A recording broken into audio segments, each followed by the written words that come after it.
গেছে। এই দেখো বন্ধুরা, আজ তৈরি করব পাউরুটি। আর পাউরুটিটা তৈরি করতে আমার কি কি লাগছে আমি উপকরণগুলো নিয়ে নিচ্ছি, আর তোমরা আমার সাথে থেকে দেখো আমি কিভাবে পাউরুটিটা তৈরি করি।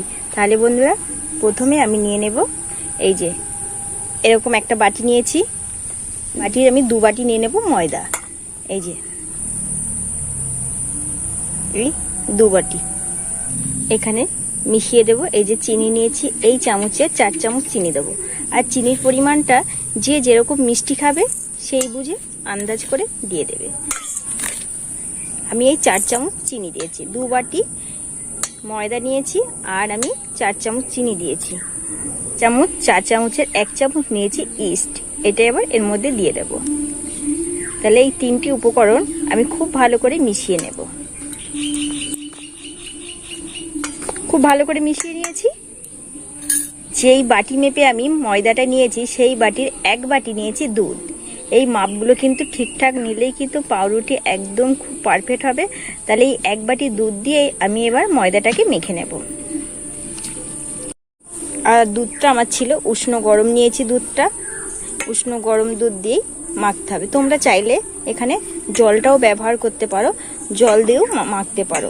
আর দুধটা দিলে কি হয় বন্ধুরা, টেস্টটা একটু খুব সুন্দর আসে। পাউরুটির একটা টেস্ট হলে কিন্তু খেতেও কিন্তু খুব ভালো লাগে, ভীষণ ভালো লাগে খেতে দুধটা দিলে। আমি এবার সব কিছু খুব ভালো করে মিশিয়ে নেব। বন্ধুরা, এই যে মাখছি আর হাতে কিন্তু লেগে আসছে, এটার জন্য কোনো ভয় করার চিন্তা নেই। মাখতে মাখতে কিন্তু এটা ঠিক হয়ে যাবে। এই যে ভীষণভাবে হাতের সাথে কিন্তু এটা আসছে। এবার আমি 5 মিনিটের জন্য এটাকে একটু রেস্টে রেখে দেবো। আমি এরকম একটা কাপড় নিয়েছি আর এটা দিয়ে এবার ঢেকে দেব। 5 মিনিট বাদে আমি ফিরে আসছি। 5 মিনিট আমি একটু রেস্টে রেখেছিলাম। হাতটাও কিন্তু আমি ধুইনি, মাখতে হবে বলে আবার এটা ঢাকনাটা সরিয়ে নিচ্ছি। আমি আবারও খুব ভালো করে মাখিয়ে নেব।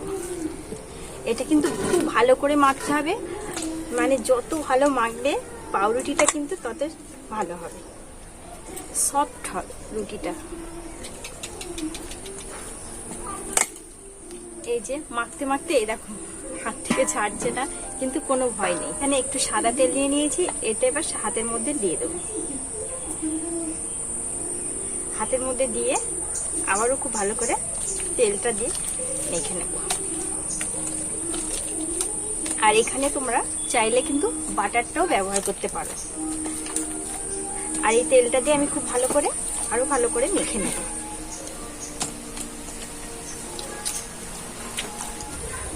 দেখো বন্ধুরা, মাখতে মাখতে এই দেখো পুরো ডোটা কিন্তু আমার হয়ে গেছে তৈরি। আর এই দেখো হাতে কিন্তু অতটা আর লাগছে না। এই দেখো এবার আমি এইভাবে করে আর একটু হাতে তেল দিয়ে নেব, করে রাখবো। 1 ঘন্টার জন্য এটাকে রেস্টে আমি রেখে দেবো। আর এর জন্য একটা আমি এরকম সাদা এই যে র্যাপিং কাগজ নিয়ে নিয়েছি, আর এটা দিয়েই আমি চাপা দিয়ে রাখবো, তাহলে হাওয়াটা ঢুকবে না। আমি 1 ঘন্টা বাদে ফিরে আসছি। আর এটাকে একটু আমি রোদ্দুরে রেখে দেবো। বন্ধুরা, এই যে এখানে আমি নিয়ে চলে এসেছি, এটা আমি গরম জায়গায়, মানে এখানে রোদ পড়ে আর এখানে একটু গরমও আছে। বন্ধুরা, আমি 1 ঘন্টা বাদে চলে এসেছি। এবার আমি ঢাকনাটাকে খুলবো। আমি এর উপর দিয়ে একটা চাপা দিয়ে রেখেছিলাম। আর এই দেখো পুরো ঢাকনাটা খুলে নিচ্ছি, একদম এর সাথে লেগে গেছে। এই দেখো, ঠিক আছে?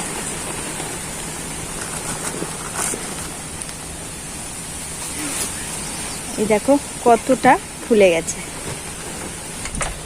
বন্ধুরা, এবার আমি আরেকটু ভালো করে এই যে ভেতরে একটু হাওয়া ঢুকেছে না, এটাকে একটু বের করে দিতে হবে। এরকম একটু হাতে তেল দিয়ে নিলাম।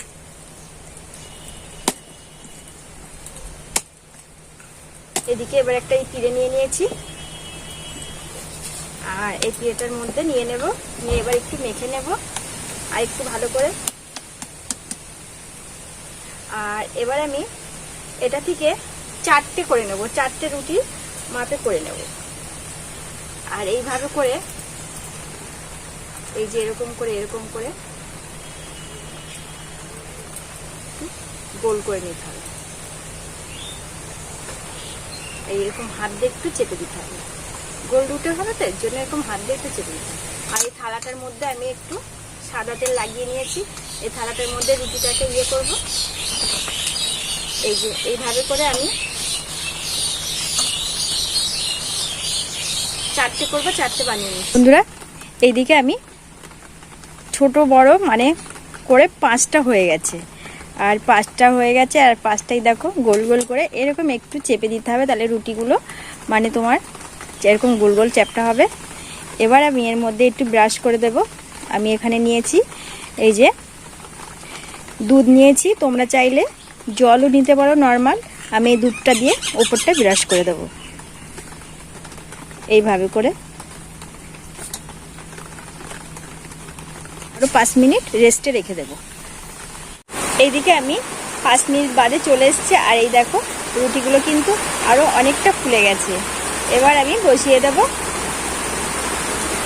এই যে এখানে আমি কড়াই নিয়ে নিয়েছি, কড়াইটা জেলে বসিয়ে দিয়েছি আর গরম করে নিয়েছি। এবার আমি এর মধ্যে বসিয়ে দেব।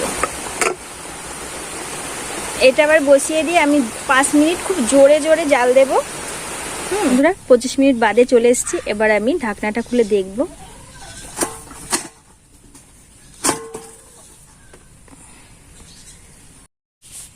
বন্ধুরা ঢাকনাটা খুলে নিয়েছি, আর এই দেখো কত বড় বড় হয়ে গেছে আমার রুটিগুলো তৈরি। এগুলোকে এবার আমি নামিয়ে নিচ্ছি। তুলে নিয়েছি, আর ওপরের কালারটা আসেনি বলে আমি একটু আবারও কড়াইয়ের মধ্যে দিয়ে দেব, একটা একটা করে দেব। আর এই দেখো নিচটা দেখো কত সুন্দর হয়েছে, এই দেখো আর কতটা নরম হয়েছে। আমি এবার একটু এই ওপরের কালারটা আসার জন্য আমি কড়াইয়ে দিয়ে দিচ্ছি।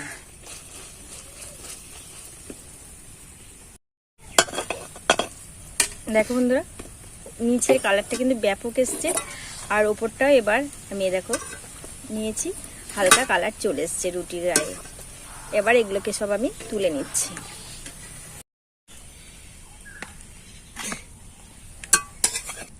বন্ধুরা দেখো রুটিগুলো এই দেখো কতটা নরম হয়েছে, দেখেছো? প্রত্যেকটা রুটি সেম হয়েছে, একদম নরম তুলতুল করছে। বন্ধুরা রুটিটা আমি একদম এই দেখো কতটা নরম হয়েছে, এই দেখো, ঠিক আছে? এবার আমি ভেঙে দেখাচ্ছি ভেতরটা কত সুন্দর হয়েছে।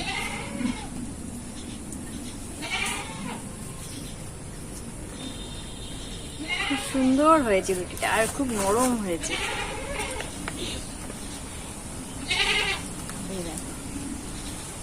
বাড়িতে তোমরা এইভাবে করে রুটি খেতে ইচ্ছা করলে বানিয়ে নিয়ে খেতে পারো, সকাল বিকাল খুব সুন্দর লাগবে। সবাই খুব মজা করে খাবে। বন্ধুরা আমার এই রুটির রেসিপিটা তোমাদের ভালো লাগলে অবশ্যই like comment share please subscribe করে পাশে থেকো। আজ আমি এখানেই রাখছি।